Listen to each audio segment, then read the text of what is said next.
മുഖ്യമന്ത്രിയുടെ മകൾ വീണ വിജയന്റെ വിദേശ ബാങ്ക് അക്കൗണ്ടിലേക്ക് കോടിക്കണക്കിന് രൂപ കമ്മീഷൻ ഇനത്തിൽ ഒഴുകിയെത്തി. അബുദാബി കൊമേഴ്ഷ്യൽ ബാങ്കിലെ അക്കൗണ്ട് വിവരങ്ങൾ അഡ്വക്കേറ്റ് ഷോൺ ജോർജ് പുറത്തുവിട്ടു. വീണ വിജയന്റെ വിദേശ ബാങ്ക് അക്കൗണ്ടിലേക്ക് വിവാദ കമ്പനികളായ SNC ലാവലിനും PwCയും അടക്കമുള്ള കമ്പനികൾ കോടികൾ നൽകിയെന്നും ഇക്കാര്യത്തിൽ അന്വേഷണം വേണമെന്നുമാണ് ആവശ്യം.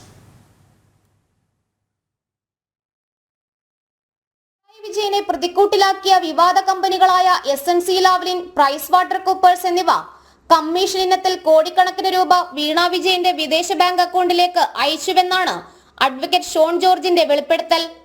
വീണ വിജയന്റെ മുൻ ഭർത്താവ് സുനീഷിന്റെയും പേരിലാണ് എക്സലോജിക് കൺസൾട്ടിംഗ് മീഡിയ സിറ്റി എന്ന അബുദാബി കൊമേഴ്സ്യൽ ബാങ്കിലെ അക്കൗണ്ട്. ഈ അക്കൗണ്ടിൽ നിന്നും അമേരിക്കയിലേക്കടക്കം പണമിടപാട് നടന്നിട്ടുണ്ട്. Exalogic consulting media city UAE എന്ന അഡ്രസ്സിലാണ് ഈ അക്കൗണ്ട് ഉള്ളത്.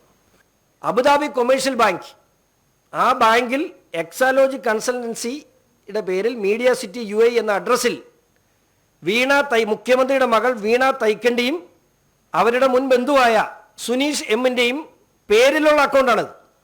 ഇവിടേക്ക് നിരവധി കോടാനുകോടി രൂപയുടെ ട്രാൻസാക്ഷൻ ആ അക്കൗണ്ടിൽ നടന്നിട്ടുണ്ട് എന്ന് എനിക്ക് ബോധ്യമുള്ള കാര്യമാണ്.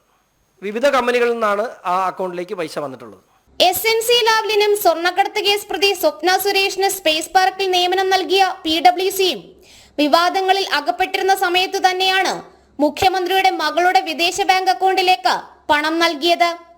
മാസപ്പടി ഇനത്തിൽ മുഖ്യമന്ത്രിയുടെ മകളുടെ വിദേശ ബാങ്ക് അക്കൗണ്ട് വഴി കോടികൾ വിവിധ കമ്പനികൾ കൈമാറിയെന്നും ആരോപണമുണ്ട്.